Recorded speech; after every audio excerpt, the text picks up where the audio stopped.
All right, Dan Steinler here with CCR Search. Very excited to have Marc Pactor from Tipalti join me today. Marc and I go back decades at this point, which is scary to think about. We worked together back in 2005 for the newspapers and the LA Times and the San Jose Mercury News, and when CareerBuilder was owned by the newspapers. Marc and I also worked together in our staffing and recruiting division back in like '08. I can't remember at this point. And Marc has been a multiple time President's Club trip winner. He has led teams for over 10 plus years. He's led strategic and enterprise account executives. And Marc, I'll pass it to you for a hello and a background on yourself. Awesome. Thanks, Dan. Hey, appreciate the opportunity to be able to share my best practices around interviewing. I'm actually excited to see you back in the entrepreneurial role, considering I believe this is your second time. And after the last one, I believe you went to go work for me at CareerBuilder before I transitioned out of CareerBuilder back in 2011, 2012. So excited about the opportunity to be able to work with you in the future as well. What I'm going to share today, probably not going to be earth-shattering. At the end of the day, there's no guarantee that a candidate you hire is going to be successful, but there are always ways to be able to weed out people who will not be successful in a specific role. So just quick background on me. After a couple of jobs as an individual contributor in the late 90s, early 2000, I moved into the recruitment advertising space, where I spent 11 years starting off as an individual contributor and moving my way up into a leadership role in different positions across the country. And then the past 10 years, I've held different leadership positions for rapid growth fintech organizations and helping them through some exit strategy. That could be through an IPO or an acquisition. And then most recently, a year ago, August, I joined Tipalti, where I'm leading a team in the central region, where we help finance teams reduce their AP workload by 80%, while they're able to accelerate their financial close process by 25%. Well, that's great. It's a pleasure to have you. It was always a pleasure to work with you. And, you really have built, and I've seen it firsthand, great teams. You've had phenomenal people. Those individuals have gone on to have very successful careers in sales, working all types of different accounts from small to large, needed really scrappy individuals. And frankly, I want to have you on the show because you've been great at selecting talent. And so, with that, can you share a few things? You look at resumes, you get a bunch across your desk, anything that really sticks out that allows you to say, hey, I want to speak with Henry or so-and-so and add them to my team. So there's a couple things so when a resume comes across my desk, I want to know why is it landed in my inbox? If it's a referral from one of my coworkers, I'm connecting with that individual to better understand why they feel this person's the right fit for the role. It's similar to the conversation I would have with an external or an internal recruiter that would submit a candidate to me. I'm also curious as to what they feel that their strengths and challenges are. I want to capture any additional insight prior to that interview when we're looking at it from a referral. The other part is, before meeting with a candidate, even if it is a referral or not a referral, is that I'm doing my homework, and I don't want to necessarily treat this like a sales role, but to some extent, this is a sales interaction. And so I'm doing research. I'm going to the different review sites, whether that's G2 or Capterra, to better understand their company, the solution. What is it that their customers are saying? What's the good? What's the bad? And does that hold up in the interview process as we're digging into their background? Now, I do have to take some of that information with a grain of salt, because as we all know, that these sites aren't 100% accurate. Go ahead. No, so I think that's really interesting. That's a total anomaly from all the conversations I've had. Everyone has shared, hey, if you're looking at a sales resume, right, the President's Club trips, the 100+% year to date, that's all table stakes, and that gets you in the door, right? But you're actually going an extra mile here and reviewing a company that they're currently at or came from, understanding more about it, and actually crafting your questions around that organization. that you're going to be asking this candidate and see how they kind of, you're pretty much pressure testing them. Is that fair to say? I don't want to necessarily say that I'm pressure testing them, but what I've seen in being able to hire successful candidates or be able to hire successful sales reps is going through different situations in the interview process. Because back to your comment is, you're right, they should have all their metrics on their resume. They should have what they've achieved, what their percentages to quota are. If they don't have that, I won't even have a conversation. If they just put on the resume, here's my job duties, but not talking about their rankings, what they've been able to produce, the results, that's not somebody that I'm looking to meet with. But this research that I do prior to meeting with a candidate does help me understand the situation a little bit better that they're in, but it will let me craft the questions that I might want to dig into to different specific situations, but I'm not going to let it 100% drive the entire interview. Can you share maybe an example of a question you might craft, or one that you've done recently where, you did the reviews, you saw what they sold online, maybe they're number 2 in the marketplace, right? And you build sort of some questions around that you plan to throw at the candidate before the interview even begins? Yeah, so one of them is, and this is going to sound pretty simple, but it's hey, why are we having the conversation today? I want to understand, what is it that's making them look at the organization I'm at? Why do they want to meet with me? Why do they want to interview with this company? And maybe it's, I've gone to a Glassdoor and I see that they're giving me an example of challenges that they're having with their organization. Maybe I saw on Glassdoor that this is similar to what we're hearing from other people that have posted reviews on Glassdoor. Or maybe it's that I'm looking at a G2 and the candidate that I'm meeting with is saying, here are the 3 key challenges on why I can't close deals. And I'm also trying to understand, are they making up excuses, or are these legit reasons as why they are not able to be successful or why they're looking to make a move? That's great. So it's really open-ended, and you can probably tell a lot about their prep, right? You've got a bunch of deadbeat recruiters like me, maybe, that are trying to make a fee and sending candidates your way, and maybe I versed that candidate or sold that candidate on you or Tipalti, and you can kind of really leave it open-ended to see how hard they kind of fire in that first question to see what their response is like, and if they're legitimately interested in the organization or they were just sold on the organization. That, or on the comp, I mean, there could be several different things that they might have been sold on, and that's okay. If there's something specific that stands out, is that this is why they want to join the company. I'm not necessarily saying that's a no-go for me, but it allows me to, again, focus on where do I think that their strengths are, because what I'm trying to do is go through different situations that my team is encountering. What are the challenges that they are running into on a daily basis? And can this candidate find a way to maneuver through those challenges to be successful? Very nice. Okay. And I kind of a little bit ahead of myself, but it sort of takes me to some red flags.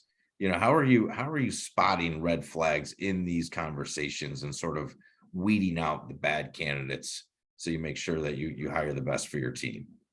It's a great question. So one of the things that I've had is that I spend a lot of time understanding their day-to-day basis. And so we talk about, in a sales process, is getting to the why. It's digging in, it's digging deeper. And so, for example, if a candidate gives me an example, I say, talk to me a little bit about your prospecting. How do you handle your prospecting? And they say to me that, oh, I prospect every day for 2 to 3 hours. Okay.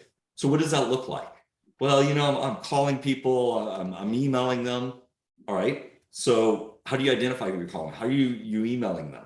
Again, I want to get to the root cause of their process for prospecting. And if they can't address that, then that gives me a pause on this candidate. So if they're going to come out again and say, hey, I prospect every day to 2 to 3 hours, yet they can't share metrics with me or the exact process or how they identify their targets, that definitely starts to present some red flags on this candidate. Okay, that's great. And then, there's tech sales, there's a lot of urgency, right? There's end of quarter urgency. There's customers that might have big events coming up that they need a technology in place. How are you kind of pulsing the candidate if they can close deals, if they can really pull urgency through and execute when it's most important. So I want to understand a couple of the sales cycles that they've run through. What is a sales cycle that they've been successful? Maybe one that they haven't been successful, and try to understand what happened in there. And so was it that they weren't multi-threaded? They didn't have enough stakeholders from that prospect to be able to help, or that they were interacting with? Or maybe it was that they were trying to sell on price and discounting it and not tying it to a deadline. Or is it that they haven't come up with a mutual agreeable plan on how to move forward from that initial conversation? So it's a lot of it is spinning on the process, understanding what does that process look like, but also what are the questions that they are asking. And I'm also want to know is who's really driving this process? Is it the prospect or is it the candidate? And if I find out that it's more the prospect, that gives me concern, and that's going to prevent them from being able to create that urgency when they are tending to let the prospect drive the process. Wow, that makes perfect sense. I think that's always, there on a prior call I had like this, it was shared, that people get the third base deal, right? That it's already around the bases, and it builds up maybe false confidence, or you're number one in the marketplace and the prospect was driving this end to end. And it's tough in an interview to really flesh that out and understand, is a candidate really able to make the change here, or was this going to happen regardless of who the candidate was or the person in that position at that moment? Well, we used to see this a lot, right? When you think about it, is that those reps that we hired when we were at CareerBuilder, a lot of them would hit their number in year one and qualify for President's Club. And it was because there was a ramp quota. And then when they had a full quota and they were off ramp, they struggled. And so the question is, what's driving that number? And what I'm looking is for consistency year over year, not just year one. That makes perfect sense. Would you say so do you like candidates that have a couple years with the role? Do you are you going to weed out a per se job hopper? How do you sort of select that to make sure that they have consistency in in their background, in the current role? Well, so some of that's going to be displayed on the resume. So you asked earlier about red flags on a resume. Is every job has a start date and an end date, and that's going to be captured on a resume. Some people capture it with a month and year. So maybe it's 01 of 2018 to December of 2021. But then you've got other people that'll just put, hey, I worked from 2019 to 2021. Well, I'll ask a question. I said, when did you start in 2019? December. Okay. Well, when did you leave in 2021? January. So then I'm going to start asking that for every role, realizing that, hey, well, they are capturing maybe 2 to 3 years based on 2019 to 2021. Is that the reality is they were there for maybe 14 months. So that's one way that I'll dig into it. The other thing is understanding the why. There's always a reason why somebody's going to make a move. And I want to know why. And that is something I do with the resume. And I go through the resume. It's not necessarily spending a time on their initial roles when you think about when they started the career, but more understanding the why they made the move from role to role or position to position. Yeah, that's fantastic. I totally agree. I think that's like a immediate red flag in my mind. If they show 2019 to 2021, they don't put the months, you automatically kind of assume it's a 14-month period, that there's a little bit of gray in there that they're not sharing with you. And then, in my mind, I'm going to immediately start digging into that and trying to figure out where else are they supplying gray in their process. I try not to make assumption on it.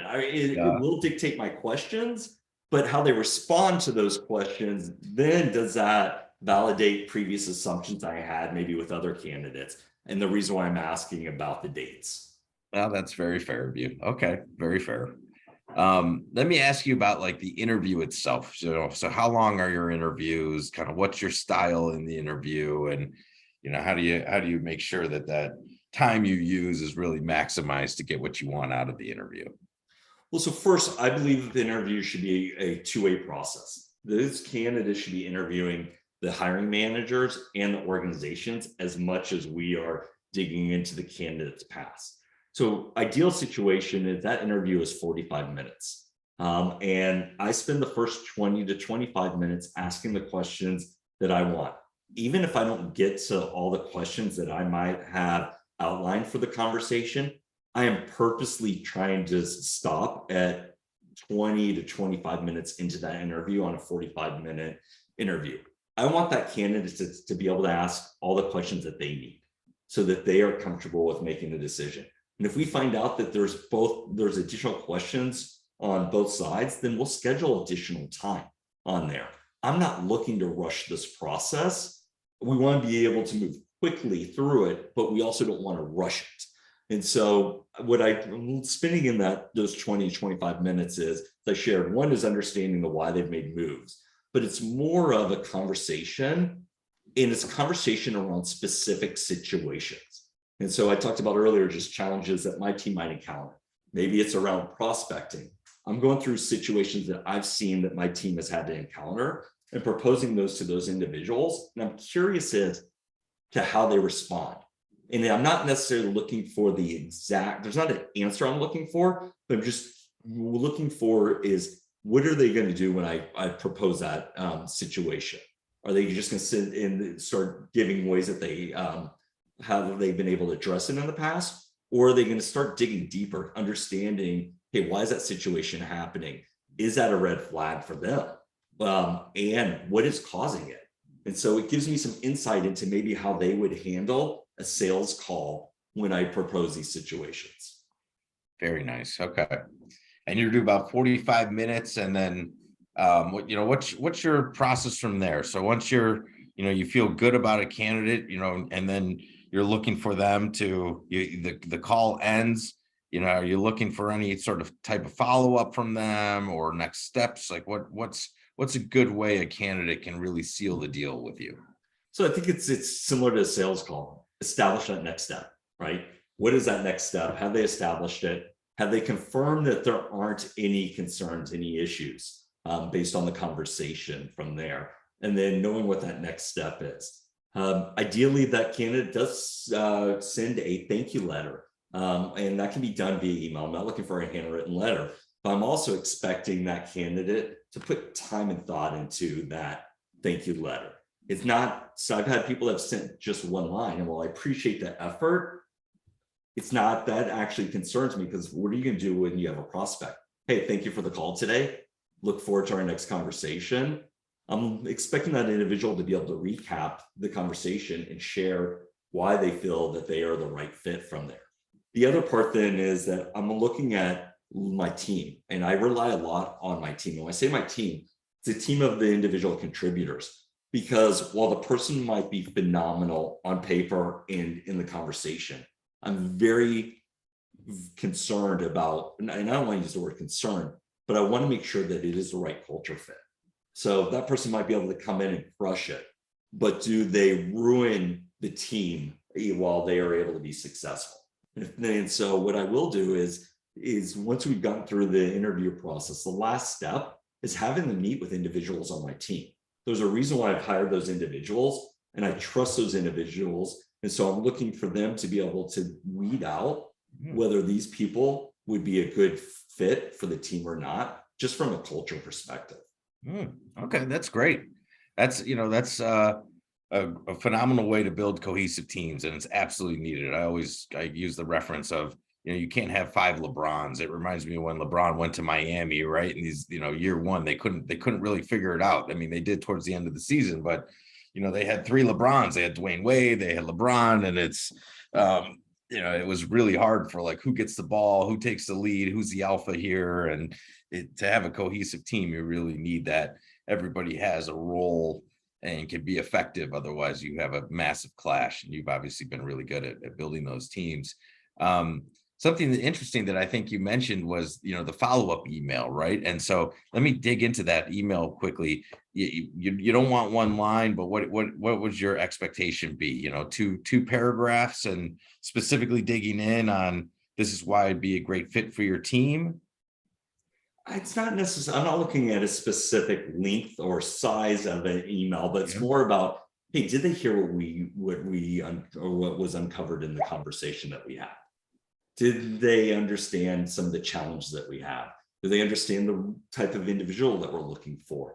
And how do they align with those items? That's what I'm looking for. I'm not looking for an essay. I'm not looking for 10 paragraphs, but it could be as simple as, hey, just an intro paragraph, and then maybe some bullets, and then a final or a conclusion paragraph to wrap up the email. But again, it doesn't need to be some long drawn out essay, but ultimately did they hear and understand what was communicated during our conversation?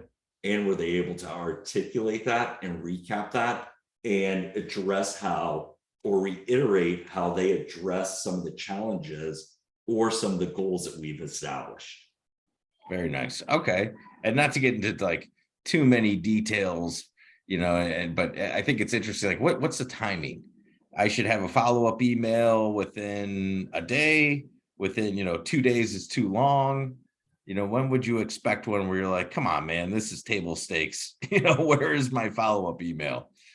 I think ideally it'd be 72 business hours. And I purposely say business hours for a reason, is that I am a big believer that there's got to be a balance. So if we have a conversation on Friday afternoon, I don't expect you to necessarily get back to me right on that weekend. I want you to be able to spend time with friends and family on there. But I do believe that in 72 business hours, you should be able to get that type of response. Now, I will say though, is that with my team, is that when we're interacting with prospects, my goal is that it's 24 business hours, but that's also not impacting, it's not impacting their family life because that is their role. So I'm a little bit more flexible with the candidates on that response time. Okay, that's generous. Okay, so you wouldn't, Friday afternoon, I would sort of think like, hey, by Monday afternoon, you have that response, but it sounds like you'd be comfortable waiting till Tuesday. Exactly. Okay. All I right. understand that they've got a life outside of their other job, and they've got their other job that they've got to do. So I want to be respectful of their time as well. Okay. All right. Well, this has been great. I think there, some great takeaways here, really splitting the interview into two, making sure somebody's really prepared. I loved your thoughts on, doing your own research beforehand for the company they're currently at, and making sure you craft some questions to sort of figure them out. And then also too, the follow-up I think is really interesting and kind of a tell, as well as, the next step in your process is meeting with other people on your team and making sure they're a good cultural fit. There's obviously lots of good reasons here of why you've built high performing teams over the last decade plus. So Marc, I can't thank you enough. It's a pleasure to have you on the show and really appreciate your time today. Dan, I appreciate the time as well. I wish you the best of luck, and I look forward to working with you in the future. Yes, 100%. Me as well. Thank you, sir. You're welcome, sir. Talk to you soon. All right. Take care. Bye.